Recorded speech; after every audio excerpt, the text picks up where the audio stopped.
I like to quarter saw it if it's a good log, but for firewood, I can't stand it.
So welcome back to the sawmill, friends. We got some nasty stuff on the log splitter today. And after about 3 more rounds, hopefully I'm done with this stuff. Let me show you. Actually 2 more rounds. That one right there, I'm not even going to fool with. It's only about 12 inches long and it's got knots all over it. I'll try to split that one though. Might get some decent firewood out of that. That's sycamore in case you're wondering. Let me walk over here and show you what we're working with. This sycamore, guys, is terrible, but I hate to burn it because I think it does make decent firewood once you get it split. But I tell you what, splitting that stuff, that is a job right there. Look how terrible that looks. I wouldn't want to sell this stuff right here if I was in the business of selling firewood. I mean, you know, I know you burn it, but people don't want you to pull up and unload some firewood at their house. It looks like that. People like for it to look nice. I know I would, and that stuff right there. It looks terrible. That interlocking grain, that spiral interlocking grain right there, guys, makes this stuff just terrible to split. I couldn't imagine trying to do this with a maul or an axe. That would be a long day right there, a very long day. This log splitter don't like it either, but we're getting it done. Like I said, I got one more over there. That small one, we'll throw it in the burn pile. I'm not fooling with it. And over here in the loading arms is the one that's up next. And I'm getting low on fuel, and hopefully I got enough gas to finish this off. Very poor planning on my part. The side-by-side, actually both side-by-sides are on empty. This log splitter is about out of gas. And I went up to the farm shop a few minutes ago and all of my gas cans are empty. Every darn one of them. Don't do what I do, guys. I could do better. My goodness. In case you guys are wondering, it's a muddy mess here at the farm. We've been getting rain off and on for the past week. It's supposed to start raining tomorrow and rain for 2 more days. And I got standing water everywhere down here in the road. It's just nasty, I tell you. And I'm hoping once this dries up, maybe by April. So you got the lean-to right there, and that's a right-of-way. I own that road, but that goes to my neighbor's house and to mine. And I'm hoping to come in here as soon as it dries up a little. I just stepped in a big old thing of mud just then. That's wonderful. To come in here and get rid of this topsoil with the skid steer and bring in some probably slate material, then put gravel on top of that. So even when it's nasty like this, I can drive into the lean-to of the sawmill building and not make such a mess. I've been making a mess right here with Mr. Cotto. I mean, he's a heavy machine. He's about 8,000 pounds, and he just sinks in that mud right there. He just sinks. It's not his fault, but I tell you what, I got to fix this sooner than later. A lot of stuff here to do this year. We'll talk more about this here in a few minutes. So you guys hang in there. I'm going to finish up this sycamore, and hopefully after this, I'm done with this sycamore forever. As far as firewood goes, I like to quarter saw it if it's a good log, but for firewood, I can't stand it. So I'm going to finish this up, then I'll get back with you guys and show you my plans here for the sawmill building going forward, and then we're going to work on some more of this gorgeous tulip poplar. And I called it tulip poplar in the last video, or I think I said yellow poplar, I'm not sure. I got an email from a guy explaining to me the correct terminology for it. I'm gonna start calling it popple from now on. We're gonna saw up some popple today. You guys hang in there.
So I told you guys wrong. That last round that I went through was actually poplar. I thought this was all sycamore over here, but that poplar kind of got mixed in somehow. But that's why it split so much easier. So much easier.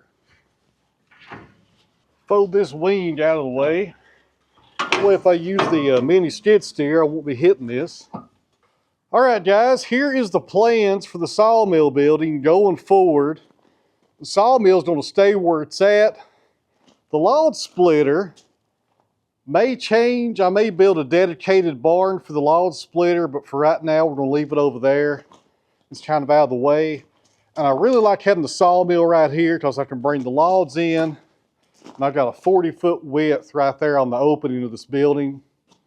And I can put, you know, a dozen or so logs right here in front of the mill and be ready to saw. So the sawmill's staying here. The roller table will stay there, and also this table back here will be staying here. I may get some more roller tables, but that's going to be later on. But the next thing coming, hopefully sooner than later, they're building it right now, is the conveyor for the sawdust. It's going to go right here, and it's only, you know, it's only like an inch or two off the ground. It's not very tall, and it's 30 feet long, so it's actually longer than the sawmill. So it will come back right around here beside the operator station somewhere. And it will go down through here, catching all the sawdust. Then at the very end of it, it has an incline, I think of 6 or 7 feet. And it will go up and then dump down into the log right dump trailer. And I may buy a bigger hopper once I get this conveyor, because that out there holds a decent amount of sawdust, but I might get something bigger so I don't have to empty it as much. And the big question is, where's the conveyor? So the sawdust conveyor is being built by Wood-Mizer. They sell those. If you want to buy one, give them a call. There's a link down below to their website. I think the conveyor for my sawmill is about $8,000. It runs on a 110 motor. I think it's maybe 1.5 horsepower. Doesn't take a whole lot of power to get these things going. But it's in production right now, and hopefully it'll be here sometime between now and spring. And I think they're going to have it up in Indianapolis when it's finished. So I'll probably have to grab the trailer and head up there and get it when it's done. When I do that, I'll take you guys with me. So here's the plans for the edger. All right, so as soon as it dries up a bit, and I can move some stuff around in here with the skid steer and not make such a mess. I know it's dry in here, but I need to move some stuff outside the building. I'm going to take the edger, because it does have a towing hitch right there. And this is the side that you feed the lumber in. It's going to be facing the camera, so kind of keep that in mind. We're going to put it right here parallel to the sawmill, but more toward this bay right here where Mr. Cotto's parked. So that leaves one more piece of equipment that needs to be placed in here, and that is the MP100. So the MP100 is a log molder, and it does all kinds of stuff. It's on a LT15 track. I think I got about 18 foot of track right there. It runs off of 220 power. Really nice machine. It can do all kinds of stuff, but it needs to be mounted to the floor or placed somewhere level in order to run that thing. And here's my plan. So back here on the other side of the LT35, which is only here temporarily, if you want to buy this sawmill, send me an email and I'll get you in touch with Wood-Mizer. This sawmill does not belong to me. It was just loaned out to me to take over to Virginia here in a few weeks. So anyways, right here on this wall, it's about 24 feet. What we're looking at, it's 12 foot between each post. So I'm probably going to pour me a few concrete pads right back here on the ground and get this cleaned up a little, and this will be where the MP100 is placed right here against this wall. I think it'll look pretty good back here. I've also got to think about power. So until I put power down here, and I'm not sure when that's going to happen, I think I'll run that machine off a generator. It runs off 220, it pulls about 36 amps. I think the motor pulls about 5,600 watts. So about a 10,000 watt generator should handle it. I'll probably go by Harbor Freight and grab one to run this machine until we finally get power down here, which will happen sometime this year. I'm just not sure when. So the last thing to cover is this wall right here. It's 14 foot high up there to the top of the post, 72 foot long. And I don't mind the way it looks right now, but in the summertime, the evening sun sets on the other side of that wall. And I tell you guys, it gets hot down here. It gets really hot right here at the operator station on the sawmill. Even standing right here about 12 foot away, it is really hot right there. And it's also hard to hang any kind of tools or shelving or anything on that wall the way it is. So I'm either going to have this spray foamed right here with some insulation. I'm either going to have this spray foamed with some open cell insulation, or I'm going to put some rigid foam in there, something like that. Not really to insulate the building. Well, that would be crazy. This building's open to the environment. But to keep that heat off of me. I think I need to get a price on that open cell. I'm not sure how much that would be to do this. It may be cheaper to do some 2-inch rigid foam. I'm not sure. But anyways, we're going to be insulating it. And then I'm going to put some poplar shiplap on this entire wall right here, at least 8 or 10 feet up, and then metal on top of that to trim it out. That way I can put some shelves on this wall, some storage, and some much needed cabinets and stuff I need down here at the sawmill.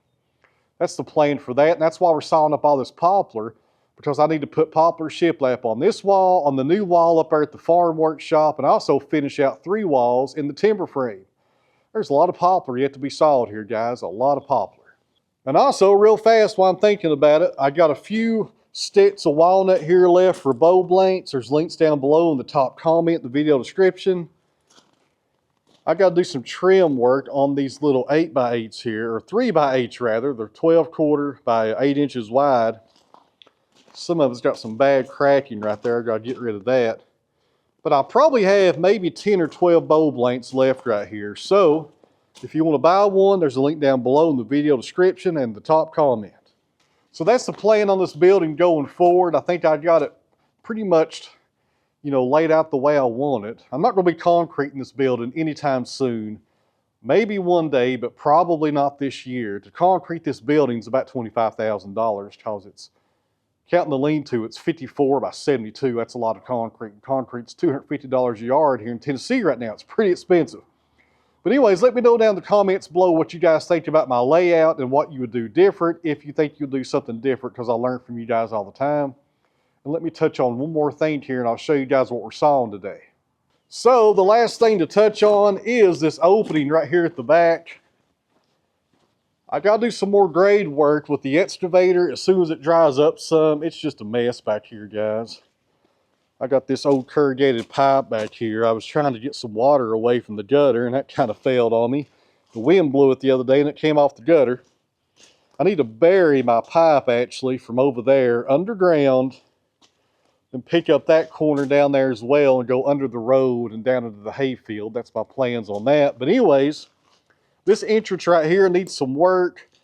Need to get rid of the topsoil, do some grade work, bring in some slate and some rock so I can enter on this side of the building with machines and not make a mess. Because right now the tractor right here, the 754, he's kind of trapped. He can't get out of here. Or I could get out of here, but man, I would make a muddy mess right now. I've got to fix that problem right there this spring. Now we're going to warm up the sawmill and throw a poplar on it. This one's nice and straight. This is a pretty nice log, actually. I'm looking forward to this one. I love to saw poplar. I know it's not exciting as far as the grain goes and there's no crotch figure or nothing, but I tell you, if you have a sharp blade on this LT70, it plows through this poplar without any effort at all. It doesn't even bog the engine down, and it's fun to saw.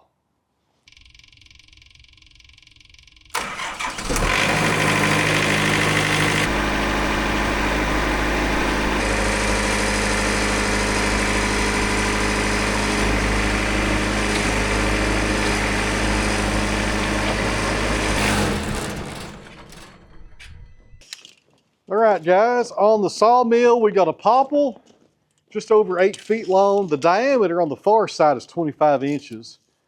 Operator's side is 25 and a half. A little bit of an oval shape right here. Got some checking going on. I'm not even going to think about this checking when it comes to lumber like this.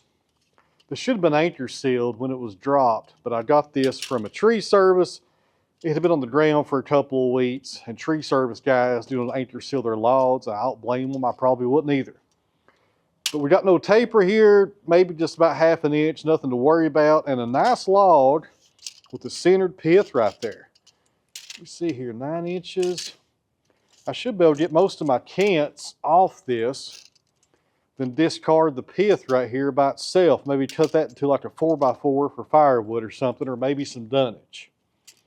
Nice log right here, nice log. All right, guys, so just like all the poplar we've been sawing here on this channel in the past few videos, 4/4, which is 1 1/8 inch on the thickness, 9 inches wide. Our first few boards that we take off underneath this bark, we'll run those through the edger, then we'll get our 9-inch cants and really fly through this and make it go pretty fast. On the sawmill, Joe Maine Silvertip Turbo 7. If you want to try those blades out, call Joe Maine. His cell phone number is in the video description. And as always, I'm just trying to save you guys some money on shipping. If you need parts for your Wood-Mizer sawmill, order them when you buy your blades. I looked at all these forums on sawmills a lot, and guys talked about being breakdown or breakdown. My goodness, I can't talk. Look over me. I'm sitting there trying to give advice, and I can't talk. A lot of these guys on these forums will talk about being broke down for several days off a common part like a drive belt or maybe even a blade guide roller. Have those in stock at your shop for your sawmill, in your truck toolbox, wherever you need to put them. All the common wear parts for this sawmill are readily available, and they're not real expensive. When you get into some expensive stuff, that's like the drive motor, the hydraulic motor, and hoses and stuff like that. But your common parts are not expensive, and buy them every time you order blades, whether you need them or not. I probably have 8 blade guide rollers up there in my shop, multiple blade guide wheels, probably 8 or 9 sets, 6 or 7 boxes of blades that are brand new, and multiple small things like tubing for the water system, just valves, all kinds of stuff. Look over your sawmill, look at your parts diagram on a rainy day, and just start writing down stuff that's going to fail one day. Because stuff on these machines will fail. They're not going to last forever. And if you got those parts, it can save you from being wrote down for several days. So, but don't do like I do, and make sure you have plenty of gasoline. So I guess I'm going to eat some crow on that. I can't believe I'm out of gas here at the shop. I cannot believe it. Tomorrow, I'm going to go fill up every gas can I have. Every single one. All right. So let's open this one up and see what it looks like. And thanks for watching, guys. Y'all hang in there.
friends, so unfortunately, we're not going to finish this log today. All I got left to do is saw off that cant right there and finish up this one. But there's a good reason why I had to stop.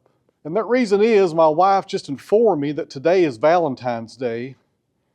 And to be honest with you, I forgot about it. So I better go get cleaned up and take her out to eat somewhere nice, or else I'll be in the doghouse tonight. So sorry for the short video, but I'd rather make you guys mad than her mad. So we're going to cut this one off here, and I'll see you guys back here on the next one because I got to get going. So in closing, guys, thanks for watching. I really appreciate it, and I'll see you back here tomorrow.